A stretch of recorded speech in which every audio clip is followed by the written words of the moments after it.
Hello, everyone. My name is Max Berryman. I'm the sports director here at WVOF, Fairfield Student Radio. And at my side here is Andrew Jameson, our fantastic assistant sports director. And today we're continuing our Stags in the Studio series. Luckily, that finally has a name. Today we are joined with the mind behind the Fairfield women's basketball team who have gotten off to a scorching hot start to the season, Coach Carly Thibault-DuDonis. But Coach Carly, just want to thank you so much for coming in here. So, 14-1 right now in the season. What is sort of the mindset going forward? I know we talked with Janelle a bit about kind of pressure versus that excitement of where you're at right now. And what are you saying to, again, a younger team that may be trying to calm those fears, or if not fears, what is kind of the vibe of the team right now at such a great point in the season? I think for us, it's just continuing to maximize every single day. And so it's easy to kind of get ahead of yourself and circle certain games on the schedule, or, think you're going to be able to walk into certain games and it's going to be a 20-point win. And that's not the reality of how sports works and how, being a really good team works, because now we have a target on our back and everyone's going to give us their best shot. And so we know every single game is going to be a battle and a fight. And so this week we had a bye week. Bye game, I guess, is supposed to be have been last night. Our league plays on Thursdays, and we didn't play last night. So the nice thing about this week is we got to get back to our basics a little bit and tighten up some fundamentals and some habits that I think you can have some slippage during the season. And so for our team, it's just every single game you have to show up and be our best selves. We're good enough to compete and win any game, but we have to show up as our best selves. Yeah, and you mentioned setting the target on your back. Going into I believe in the preseason poll, you guys were third, and I think Niagara was 1 and Siena was 2. Obviously, both victories there, but you mentioned, I think Janelle Brown also brought this up, the go until stop, I guess, mentality or motto that you guys follow. But I just follow the culture shift from, obviously, this is your second year coaching here. Just curious about the general dynamic and the notable differences that you see from year 1 to year 2. Well, I shout out last year's team in a huge way, because while we, I don't think we won as much as anybody on the team would have liked. We were able to really set the tone and build the culture from the foundation. So how we're kind of reaping the benefits of that this year started with last year's team and how they played together and shared the basketball and took care of one another. And by no means was it perfect, but our kind of core principles of being selfless and sharing the ball and playing together were established with last year's team. And now, a year later, we were able to recruit and add more depth to the roster and fill in a lot of holes that we had. And now you're able to see that culture combined with a lot of depth and talent throughout the top to bottom on the roster. So, last year's team, while we would have loved to have, like I said, won more, I think that I give them credit for kind of how we were able to take huge strides forward with this year's team. Yeah, and going off of that team last year, Callie Kavanaugh, of course, was the workhorse of that team for 4 years, even before you started your tenure at Fairfield. But just what type of impact did she have on you, and how have you learned from her in a way as a coach, and how have you carried that over to this team, especially with this team is so new and the young freshmen and all these transfers? How fortunate to take over a team with an all-conference player like Callie. Yeah. And what I love about her is that she was just a workhorse. She was someone that, as one of your better players, you want your best player to be your hardest worker, and she was. And so she was someone every single day was getting extra shots up, extra finishing, extra work, extra film. And that really, again, you talk about our culture, she set the tone with that. Not to mention she obviously carried us offensively in a lot of games. So I was incredibly fortunate to take over a team with, a lot of really talented players already. And you mentioned our team this year. We do have a great mixture of returners from last year, 3 transfers, 4 freshmen. And I think it gives a really cool blend of, old habits, new habits, but a lot of just, new energy. And we've relied on every single one of them.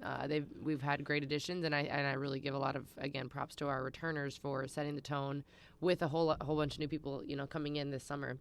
It would have been really easy for them to, kind of let the culture go wherever it was, and they were like, no, this is how we do things. And then, the new guys were able to kind of jump right on board and run from there. Yeah, I think too, you mentioned obviously Callie having to be kind of offensively that for the team at times. And I think this year it does look a little bit different. I mean, even just from Andrew and I calling the first game, pace noticeably different. Obviously, maybe looks a little bit different with spacing. And now shooting this year is just, lights out at times. We were calling St. John's. Did we play at home? Correct? Yes. I think it was Katie Lamro. I just remember she hit like this 1-3 that whoever I was calling with, we looked at each other like. No, I was at the game. Brendan went to me after this is not what I'm used to, because I remember last year you guys were like a defensive oriented team, but now that you've blended in the offensive, I think we told Janelle Brown this stat and she was shocked about the first quarter dominance. I think it's now up to 306 to 179. So it's just great to see as a fan, and that's excitement. And that buy-in mentality, you're having a lot of people step up. Megan Anderson, of course, and Katie Lamro notably, but you're also getting production from Janelle Brown, Selimovic, Magruder, all giving you quality minutes, and it feels like everyone's reaping the benefits. Yeah, and just going back to shooting, obviously. So, going into the season, was that something that you preached? Did you want to get more threes up? Because at times I worry because at the college level sometimes the threes don't go down. Where else can you go? But I don't think this team's been stopped yet. And in transition you all are great. So at those times you can get those easy points, and I think that really matters, and that leads to these fast starts, as we were saying. So we knew we wanted to eventually shoot a bunch of threes. It's calculated in the sense that we feel like this can be a powerhouse women's basketball program, and there's a lot of mid-majors across the country that have been successful and not only have won their leagues but have gone on to win games in the NCAA tournament. And so we're trying to build this program to do that. And the way that those kind of quote-unquote mid-majors have done it is space the floor, play some version of 5-out, whatever fits your team, shoot threes, have an inside game, but it's not always just a pound it down low type of inside game. It's cuts, it's drives, it's driving kicks as well. And so that's kind of what we're building for. We want to kind of be a shooter's U, and that's how we feel we can then go on and not only have success in the MAC, but challenge teams when you get to the tournament.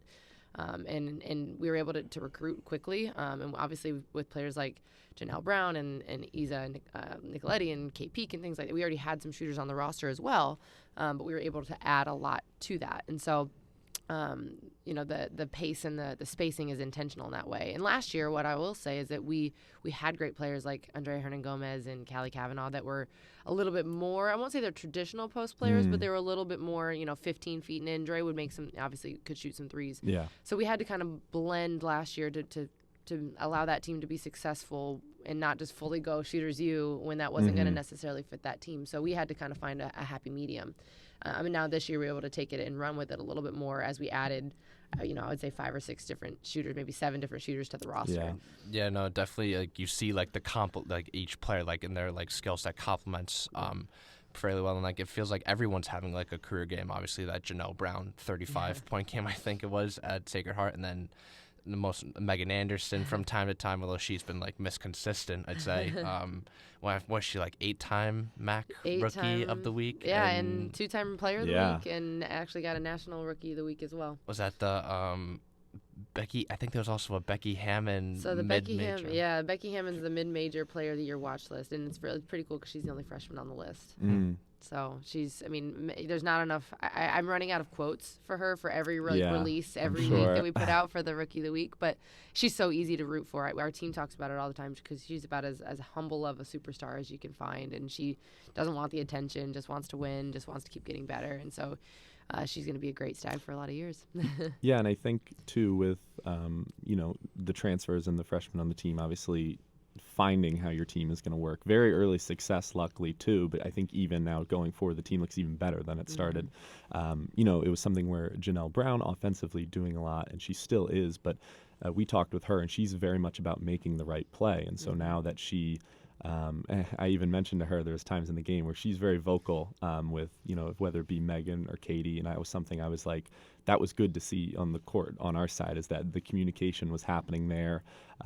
Would you say, what was kind of the trust being built before the season? Were you seeing that? Was this something you were talking about? Because even in the style of play, the passing, this team's passing up good shots for better shots. I mean, consistently too. So that's it's just really impressive to see game in and game out. So how has this team's kind of trust, maybe, on the court, but then also off the court, the kind of chemistry between everyone? How is that? How have you seen that grow? I would say it started, to be honest, particularly with somebody like Nelly and Isa and some of those, those leaders and captains for us. It started last year. We really leaned into building relationships early on last year, and I think, they've obviously just gotten stronger. And now that we've gotten 2 years with them, because we didn't get to recruit that group. Isa was the only one on last year's team that we were able to recruit, and so we had to spend a lot of time getting to know them and why they're here and what they want and their goals. And so we spent a lot of time off the court as a staff. One of my first bosses and one of my mentors always used to say they don't care how much you know until they know how much you care. And so we spent a lot of time off the court. And then when we have 7 newbies coming in this summer, the same thing. We did a lot off the court together as a team. They spent a lot of time. We kind of mixed up who they lived with in the summer because it's not just living with your class. Yeah. So they got to know each other a lot throughout the course of the summer. It's a nice thing about this 8 weeks of summer workouts. But then, like you mentioned Nelly, and you mentioned Lauren Beach and Isa Nicoletti. Those 3 have been leaders for us all year long. Yeah. And Lauren Beach is kind of our captain, and Nelly and Isa are our assistant captains. Assistant captains, and those guys have done a great job of being vocal, to your point, and directing traffic and getting some of the young ones on the same page. And that's really set the tone for not only our runs, but our ability to stay together through adversity. When we have hit some adversity throughout the course of the season or the course of games, and they've kind of pulled us back together, each one in different moments. Yeah, I've seen brought just a certain kind of calmness to the court, even in that way, and just being able to lead. It also feels like, I guess, as an observer, from broadcasting games from this year to last, it feels like the team's also a lot more disciplined, and making those smart IQ plays, sometimes those transition plays from defense to offense where you do that long pass. You're seeing a lot more bend but not break mentality. Is that something you guys have emphasized? I guess because obviously I think foul trouble. I think Nelly talked about it a little bit. I guess with her game last year, foul trouble was kind of a little bit of an issue, not being on the court as much as she had hoped.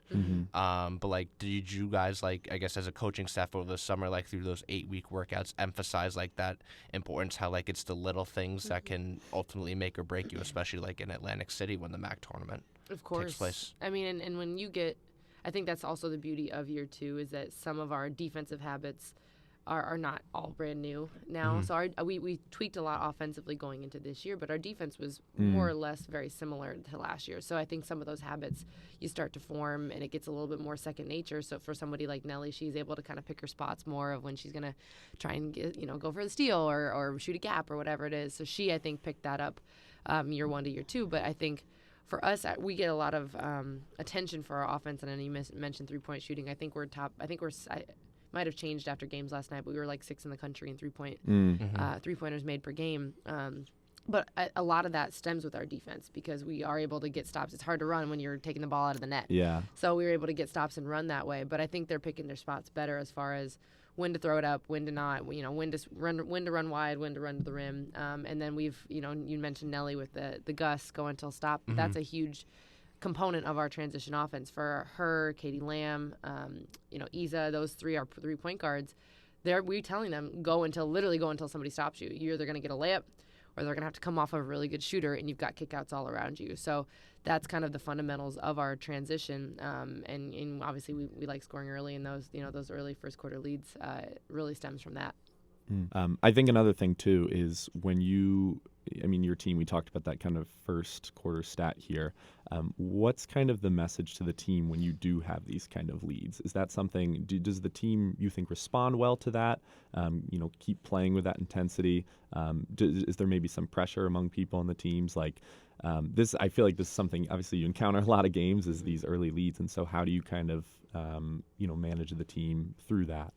Yeah, we've definitely had some ups and downs with that. We've let some teams back into games that, ideally we would win by 20 and at whatever our first quarter lead was.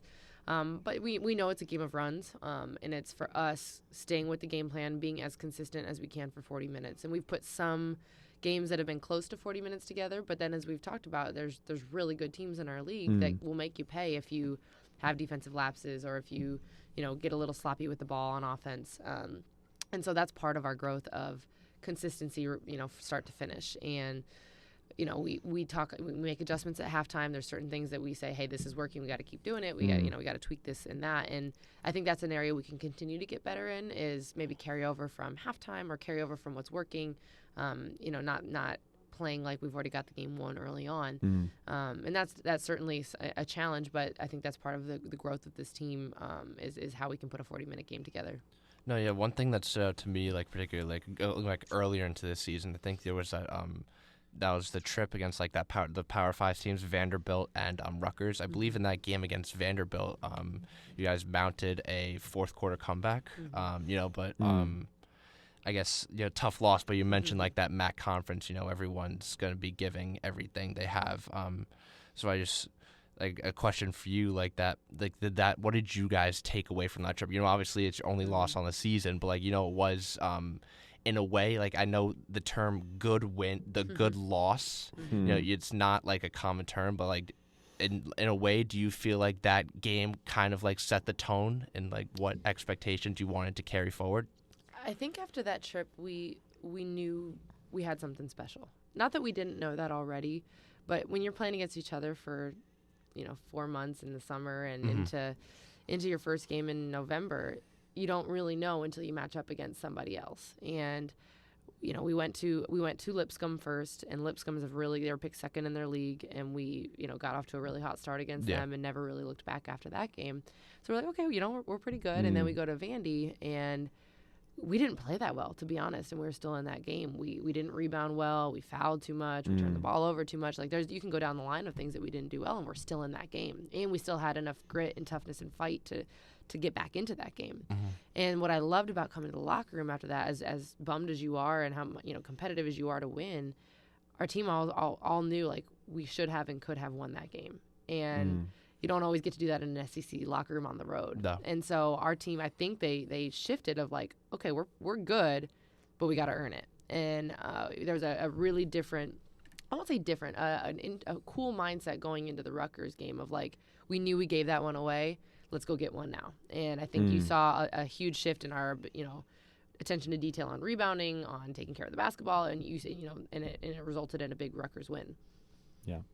I think, too, a big part about that energy on the court and staying in it is just everyone on the bench this year. I mean, your team's having a lot of fun, and it's not, it's in close games, too. It's not just in those kind of like, big leads and things. So how do you kind of, what kind of feelings about the bench and that energy do you like really appreciate? And it was definitely there last year, but I mean, this year is just like, it's a factor in games, I feel like, and just keeping people motivated, especially with something like shooting the 3-pointer like that feels good when you hit that and the bench kind of goes up. So what kind of credit do you give to those who especially maybe ones that aren't getting maybe more as many minutes as some of the others on the bench and just staying in the game with the team, things like that? Well, I think the beauty of this team is that literally everybody on our team can contribute and will contribute at some point. And so there's a stay ready mentality in there where, everybody has had a bucket or a big basket at some point this season, and all brings a really valuable skill to our team. So that's a little bit of the beauty of our depth, is if somebody's game's not going, you got to stay ready on the bench because it might be your moment.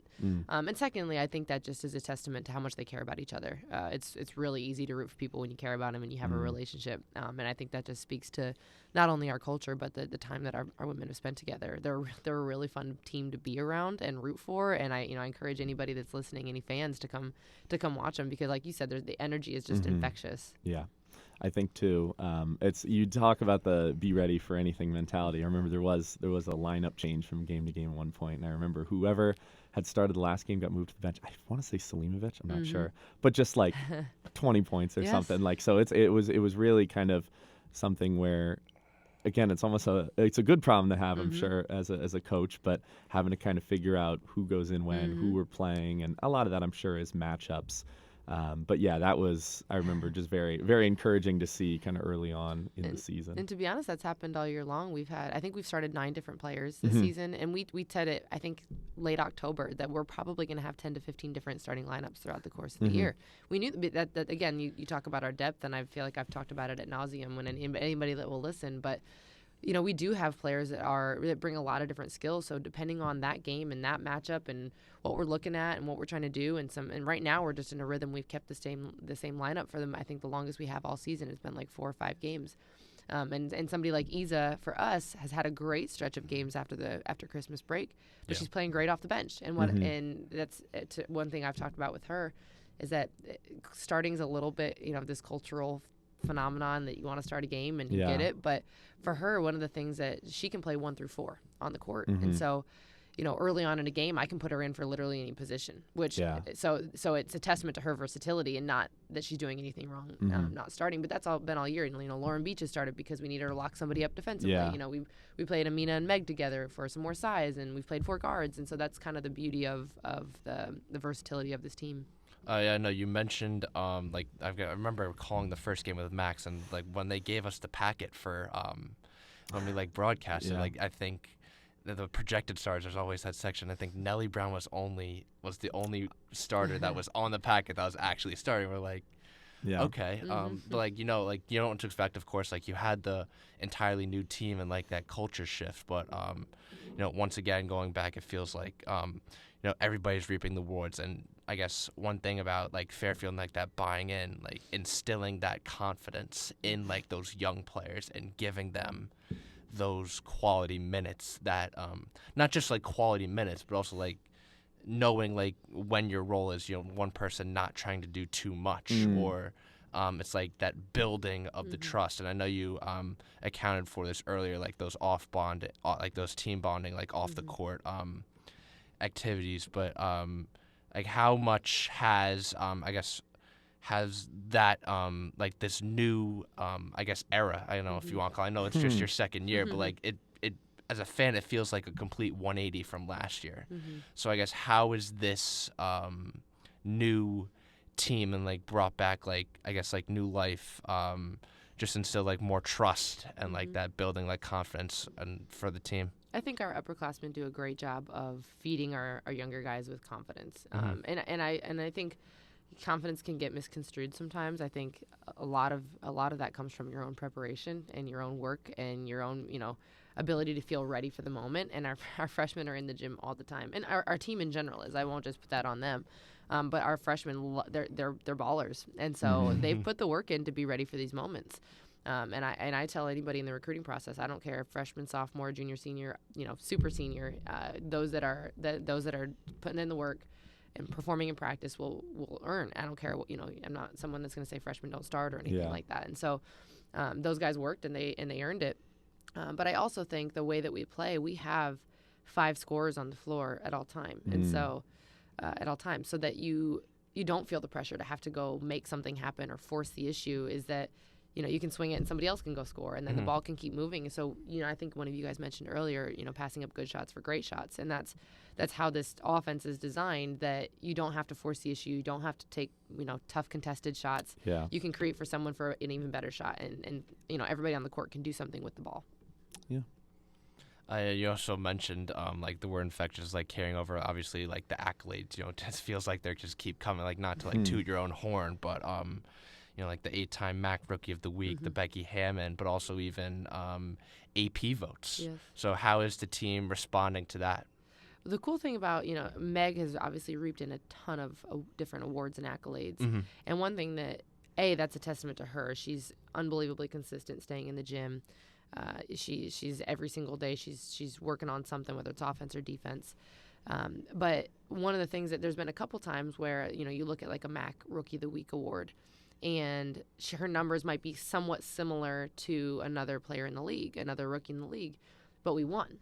And so that's something that we can, we talk a lot about as a team, is that winning brings that attention and gives you the leg up. And what we do as a team allows somebody like Meg to shine. And not to say that, she wouldn't have been seen for the Becky Hammond Award. She absolutely should have and could have. But I think winning brings a lot of attention to a school that maybe aren't on the top of people's radars, since we're not a Power 5 or we're not, in the top 5 conferences. So I think our team's success opens up the door for more people to be recognized.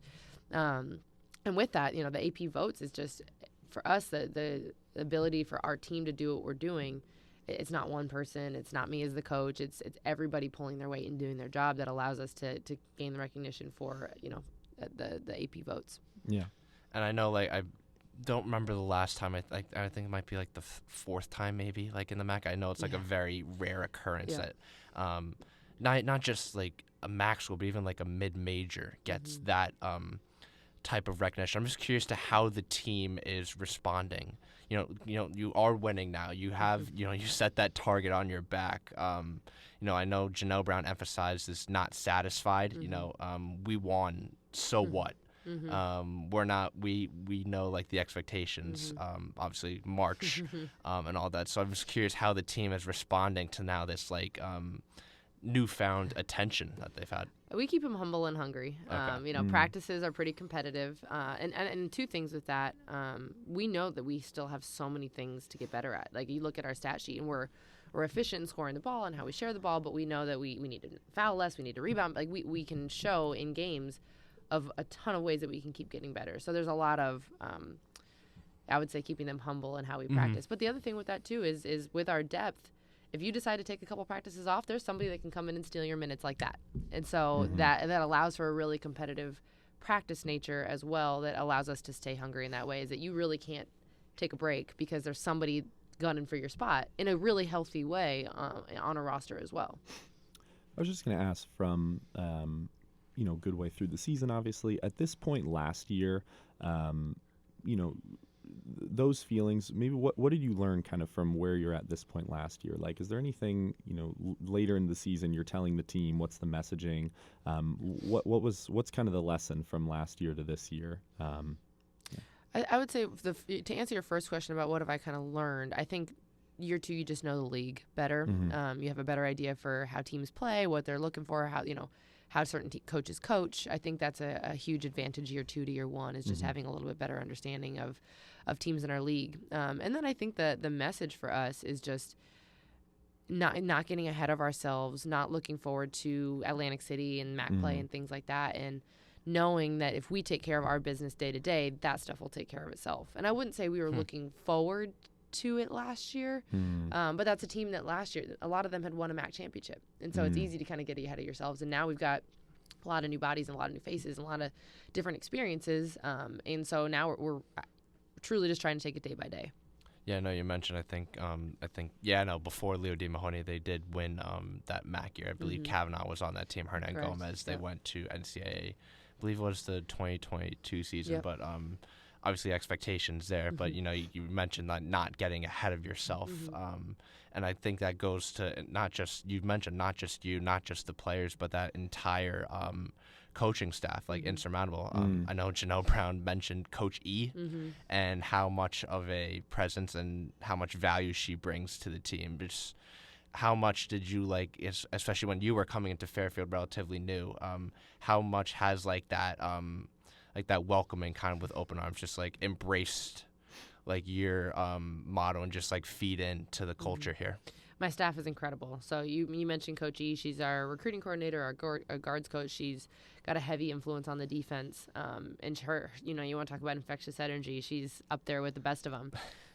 But between her, Eric Johnson, he used to be the head coach at Boston College, has coached for 20 plus years, has a wealth of knowledge, head coaching experience. My husband's on my staff, Thibault-DuDonis. He's been a head coach, coached several years, D1, D2, D3. And those guys all kind of have their little niche areas of where they really have their voice heavily influenced. So Eric does a lot of offense. Blake does a lot of the special situations, baseline out of bounds, sideline out of bounds, and they all recruit. And then, I would be remiss if I didn't mention Alex McKinnon, our Dobo and assistant coach, and Aislinn Flynn, our GA. But I feel like I'm so blessed to be surrounded by great people. I feel like I hit the lottery when I was able to hire my staff.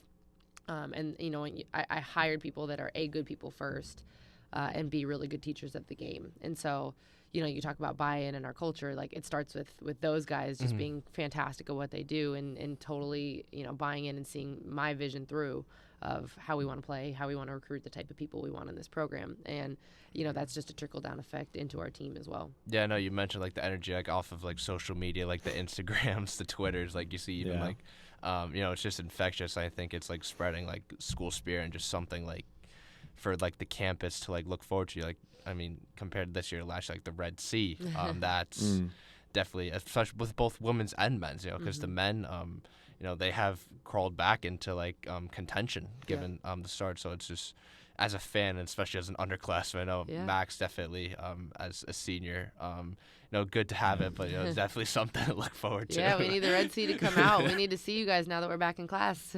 Yeah.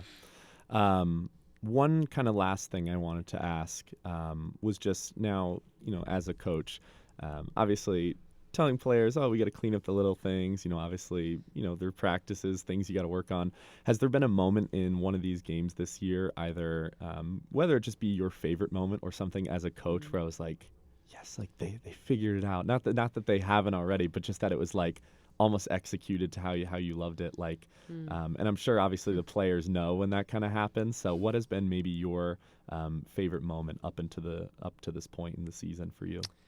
Ooh, that's a good question. I'd have to say early on at Niagara, the previous year we lost to them both times in overtime, and it was we did not have a great trip up there last year in the sense that we had our bus breakdown and we just lost in overtime. Our bus broke down, had a hard time getting back. It was just kind of a mess, and it was a little bit of a lower point in the season last year. We dropped a couple straight. We lost a couple close games, overtime games. Nelly had fouled out of a couple games. There just was a little bit of adversity. And this year we go, and Niagara plays a very unique style. They pressure, they trap. They force 30 turnovers a game plus. And early on, we got up to a really early lead. We I think early on we had like Maggie Anderson had 3 straight threes. Katie Lamb hit a 3. We started the quarter up, I think, like 25-6 or something like that. Wow. And we did so many things that, yes, Meg hit the 3, Katie hit the 3, but we had, Nelly break the press with poise, hit one more, Isa hit Meg for a 3. And it was just the ball touched everybody's hands, and it ends up in a wide open 3. And we, start to finish, we kept that lead. I think it never got below 15. And so I think early that first quarter it was like, okay, yes, this is the way we want to play. They're sharing the basketball. They're solving problems together with crazy traps and pressure. And you kind of just started to feel like, okay, we're taking steps in the right direction. And it was just cool to see how they celebrated each other in those moments. You mentioned like the chemistry thing, and I think pack the Red Sea. Yes. Obviously, you have your game tomorrow at Marist, but then.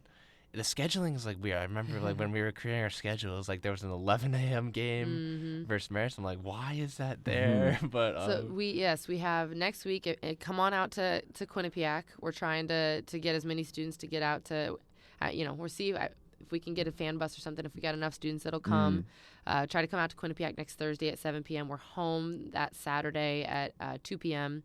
And then we have an 11 a.m. home game following. It's a kids' day game. Gotcha. So if you don't have there'll be schools from the area, but if you don't have class, come out 11 a.m. to Mahoney. Come on and join us for that one as well. So we've got some good games, some local games coming up. Yeah, looking forward to it. Yeah, definitely. Well, Coach Carly, just want to thank you so much for being able to come in and talk with us today. It's really encouraging here, as Andrew mentioned, as a fan going forward. Just after talking with you, obviously feel like the team is in good hands and can't wait to see what the Stags do here going forward. Again, for those listening, thank you for listening here with the second episode of Stags in the Studio. I remember last time we didn't even have a name for it. We were trying to figure that out. And the good thing about starting shows like these is that we'll have more wonderful guests on athletes and coaches around the campus. So be sure to tune back in to WVOF Sports on YouTube to be able to listen to more. Again, thanks so much for coming in. Good luck on the rest of the season. Thanks so much for having us. And I'll just say, I love being able to support our students and amplify your guys' voices. I think it's really cool for, our student athletes to sit here with you and do great things on campus. So I appreciate what you're doing. Yeah. Thank you. Yep. Take care, everyone. Bye.